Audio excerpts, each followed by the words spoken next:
ॐ भूर्भुवः स्वः तत्सवितुर्वरेण्यं भर्गो देवस्य धीमहि धियो यो नः प्रचोदयात्। ॐ सद्गुरुचरणकमलेभ्यो नमः। परम पूज्य गुरुदेव परमंदनीय माता जी के दिव्य संरक्षण में ऑनलाइन दैनिक स्वाध्याय के इस कार्यक्रम में आप सबका बहुत बहुत स्वागत है। साथियों, नवरात्रि की साधना का पर्व चल रहा है। आज नवरात्रि का दूसरा दिन है। हम सब अपने अपने स्तर पर अनुष्ठान आदि में लगे हुए हैं। 3 महत्वपूर्ण प्रकल्प हम सब सामूहिक रूप से कर रहे हैं। पहला जप, दूसरा यज्ञ और तीसरा स्वाध्याय। जो भी परिजन जप और यज्ञ कर रहे हैं वे सब लोग देव परिवार ग्रुप में अवश्य ही लिख करके भेजें अपने जप और यज्ञ की सूचना। और स्वाध्याय करते समय चैट बॉक्स में अपना नाम अवश्य लिखें, जिससे कि यह जानकारी प्राप्त की जा सके कि स्वाध्याय, जप और यज्ञ आप सब कर रहे हैं।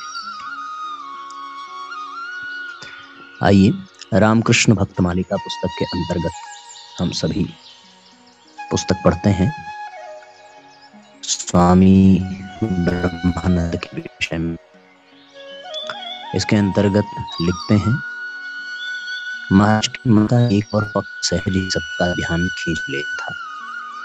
सर्वदा इंद्रियातीत राज्य में विचरण करने वाले इस मन का दैनंदिन कार्य के लिए आयोजित किसी सभा में उतार लाना आसान था। ऐसे समय में वे प्रायः कह देते थे कि उनका स्वास्थ्य ठीक नहीं है। स्वास्थ्य ठीक न होने के कारण वे सभा में नहीं आ सकेंगे।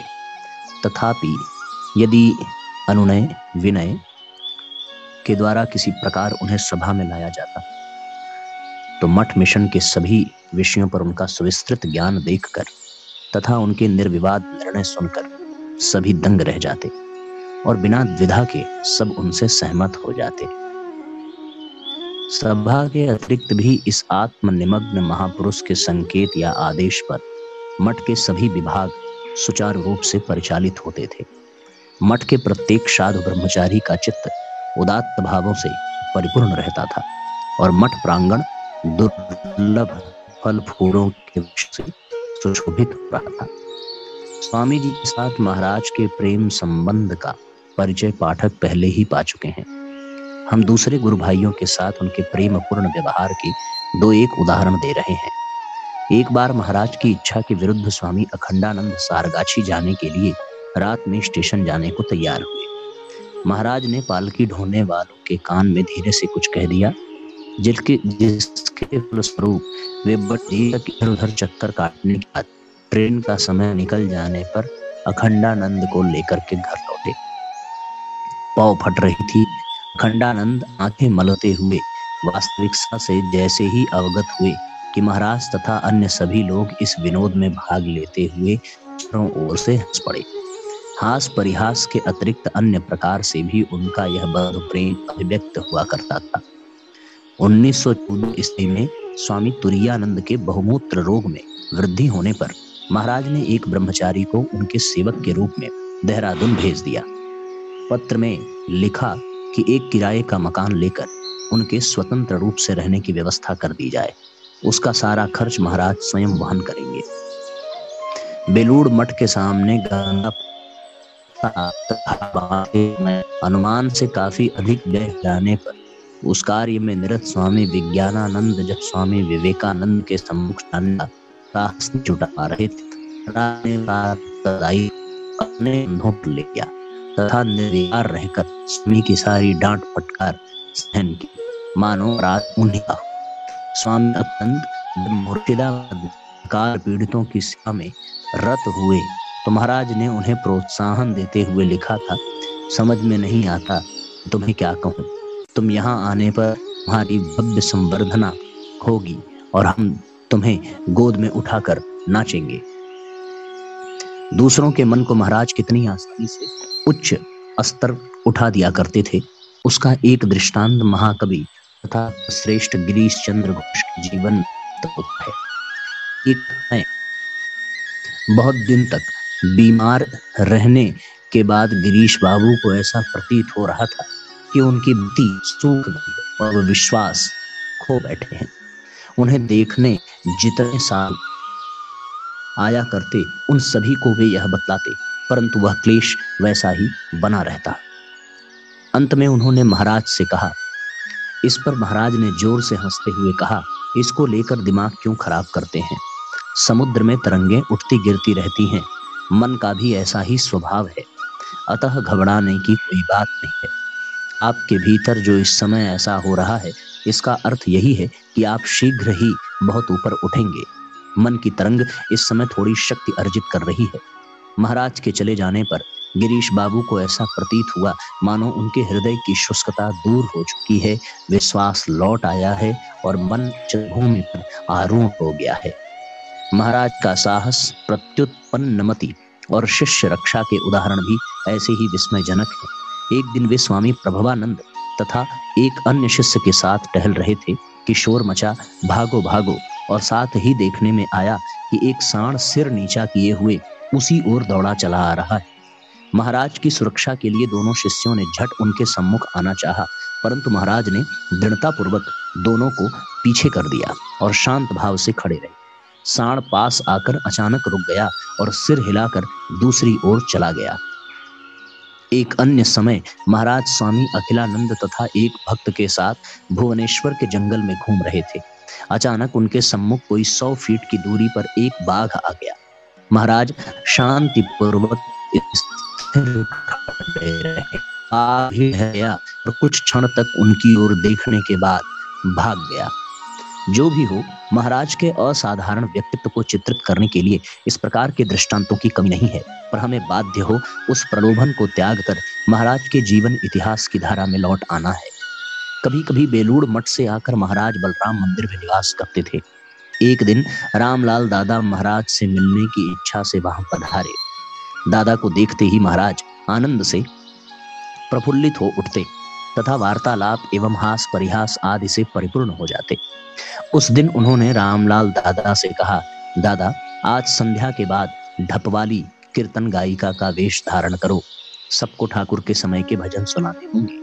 बेलूड़ मठ में इस प्रकार के रसरंग में दादा की सहमति होने की, भला दूसरों के मकान में ऐसा कैसे चल सकते? अतः दादा ने आपत्ति की, परंतु महाराज ने तीव्र आग्रह के कारण उन्हें यथा समय अपूर्व वेश में सजकर बलराम मंदिर की दूसरी मंजिल के हाल में महाराज आदि के सम्मुख अभिनय हेतु आना ही पड़ा। रामलाल दादा ने हाथ हिला हिला कर नाचते हुए ढप कीर्तन के ढंग में आवाज, ब्रजेश्वर, एक बार दो एक दिन के लिए सही ब्रज को चले चलो, यदि तुम्हारा मन वहां लग जाए तो रह जाना, नहीं तो शीघ्र ही लौट जाना। पहले तो जल घुटने तक ही था, पर अब यमुना में अगाध जल है, अतः तैरना होगा, नहीं तो फिर यमुना के तट पर ब्रज की ओर निरखना। यदि कहो कि ब्रज जाते हुए पैरों में धूल लग जाएगी, कह भी सकते हो, क्योंकि पहले तुम चरवाहे थे, अब राजा हुए हो, तो ब्रजबालाओं के नयन जल से चरण पखार लेना। भजन और उसके शब्द सुनते सुनते महाराज का हास्यपूर्ण मुखमंडल अचानक गंभीर हो उठा। गीत के प्रत्येक पंक्ति मानो अतीत की कोई स्मृति जगा देने लगी। प्रत्येक पद में किसी अपूर्व लीला का आकर्षण महसूस होने लगा। प्रत्येक भाव में कौन सा विरह सारे आमोद प्रमोद के ऊपर मानो एक सघन पर्दा सा खींच देने लगा। ठाकुर ने कहा था, राखाल जब अपने स्वरूप को पहचान लेगा तो उसकी देह नहीं टिकी। आज का यह अपूर्व संगीत उसी स्वरूप की झलक लेकर आया। भला इसने सोचा था कि यह छोटा सा विनोद इतना गंभीर रूप धारण कर लेगा। इसके कुछ दिन बाद शिवरात्रि व्रत का उद्यापन कर महाराज बेलूड़ मठ आए। उनकी उपस्थिति में श्री ठाकुर की तिथि पूजा तथा सार्वजनिक उत्सव बड़े आनंद से संपन्न हुआ।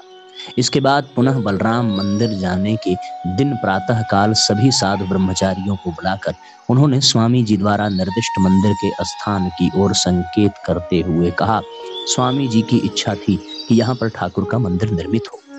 तदनंतर स्वामी जी के निर्देशानुसार अंकित मंदिर का मानचित्र मंगाकर उन्होंने उसका ध्यान पूर्वक अवलोकन किया।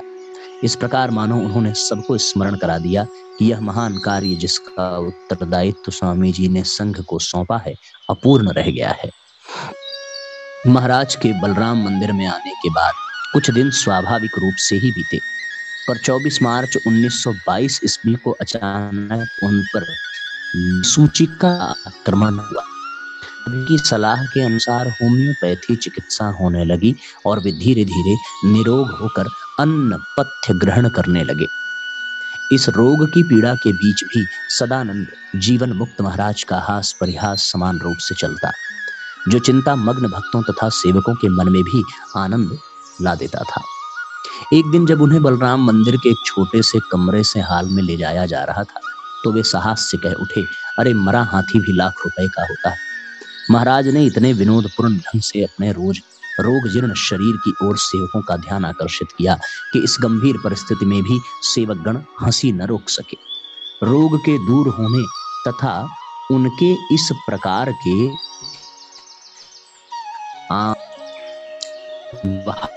हृदय में का संचार हुआ, परंतु वह बिजली की चमक के समान थी जिसने गहन अंधकार से पूर्ण दारुण वास्तविकता को क्षण भर के लिए दृष्टि से ओझल भले ही कर दिया। पर दूसरे ही क्षण उन लोगों ने विस्मय पूर्वक देखा कि वे एक असाध्य तथा चित्त विभ्रमकारी भयानक संकट के सामने खड़े।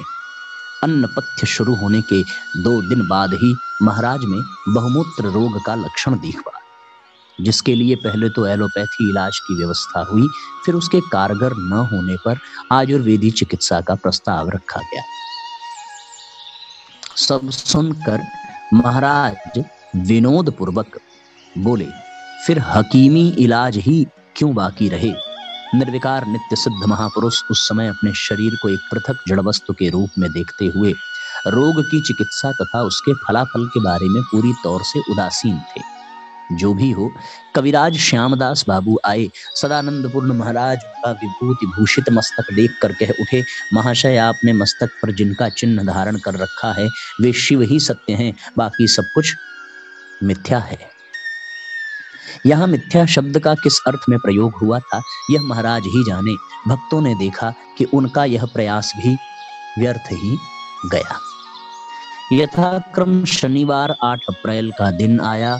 उस दिन रात को 9 बजे साधु ब्रह्मचारियों तथा भक्तों को निकट बुलाकर महाराज ने सबको बारी बारी से स्नेह पूर्वक आशीर्वाद देते हुए कहा, डरो मत, ब्रह्म सत्य और जगत मिथ्या है।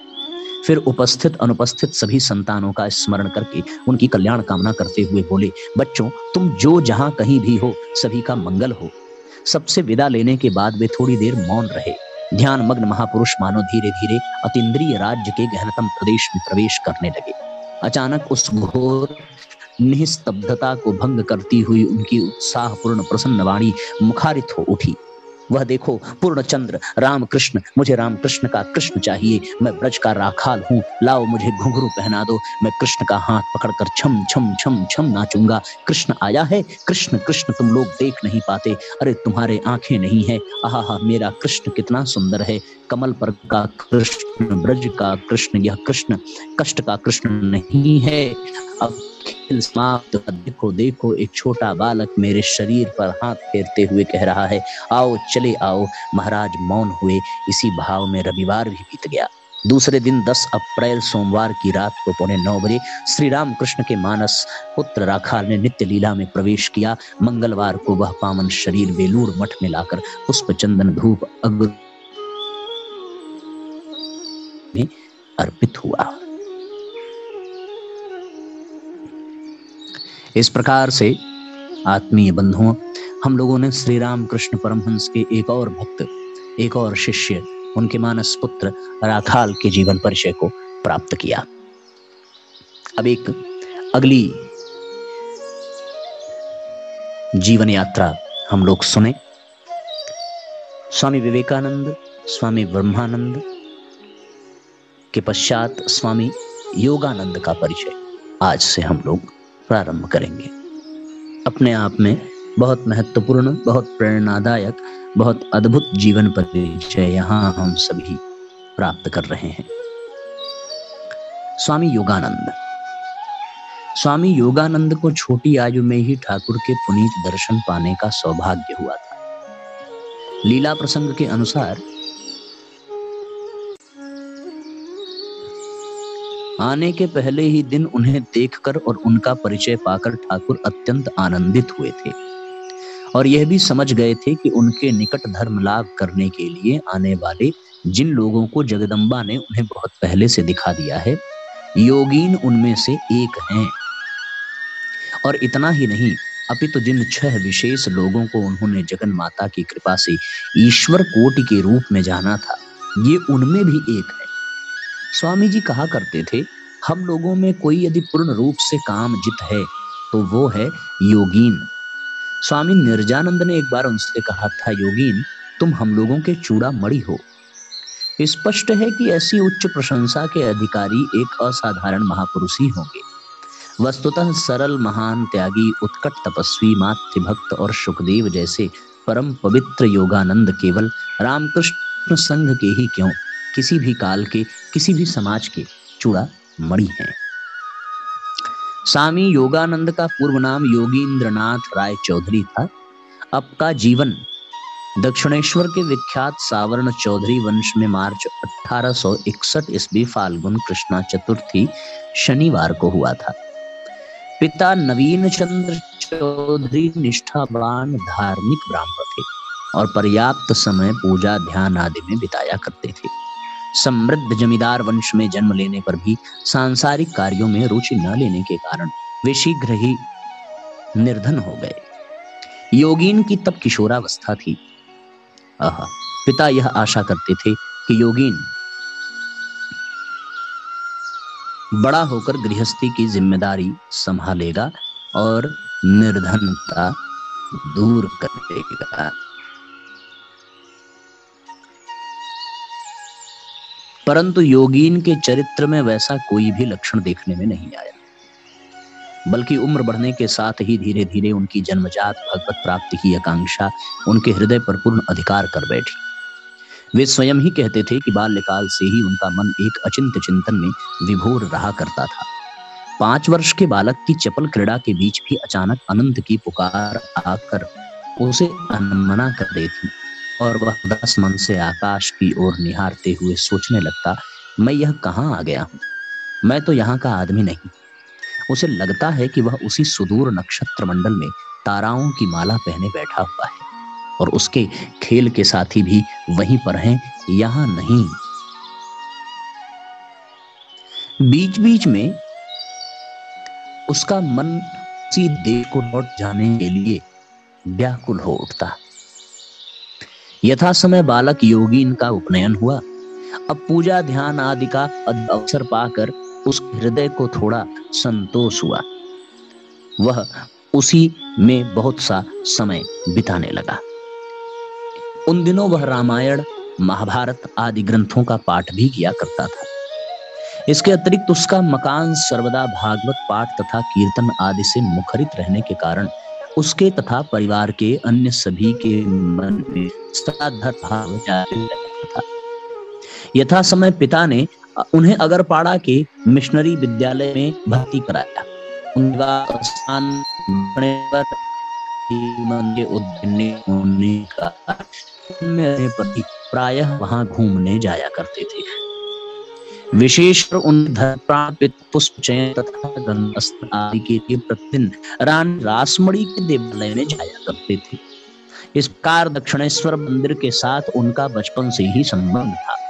उन्होंने परमहंस देव का नाम सुन रखा था तथा उनके दर्शन इच्छुक थे, परंतु उनका मार्ग के विशेषकर चर्चा करने वालों के मुख से सुनकर तब तक वे परमहंस देव के बारे में वैसी उच्च धारणा नहीं हो सकती। इसी चंद्र सेन ने रामकृष्ण को कलकत्ते के सिख समाज के साथ परिचित करा दिया।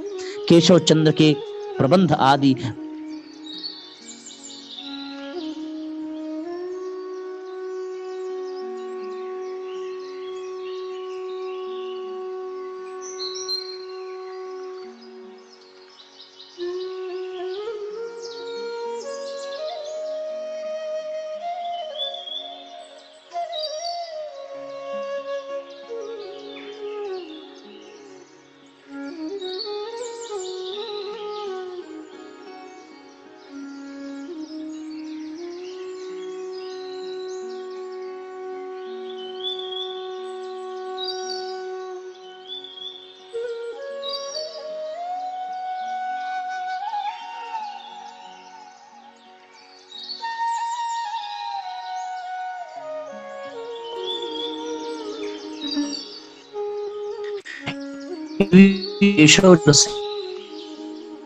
कृष्ण को कलकत्ते के शिक्षित समाज के साथ परिचित करा दिया।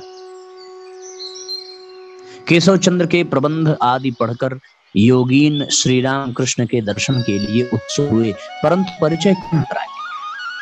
इन दिनों एक बार कालीपुर के उद्यान में हुए उन्हें एक फूल लेने की इच्छा हुई और सामने ही एक अत्यंत साधारण वेशभूषा के व्यक्ति को देख यह सोचकर कि वह अवश्य ही इस बगीचे का मालिक होगा, उन्होंने उसे फूल तोड़ देने को कहा।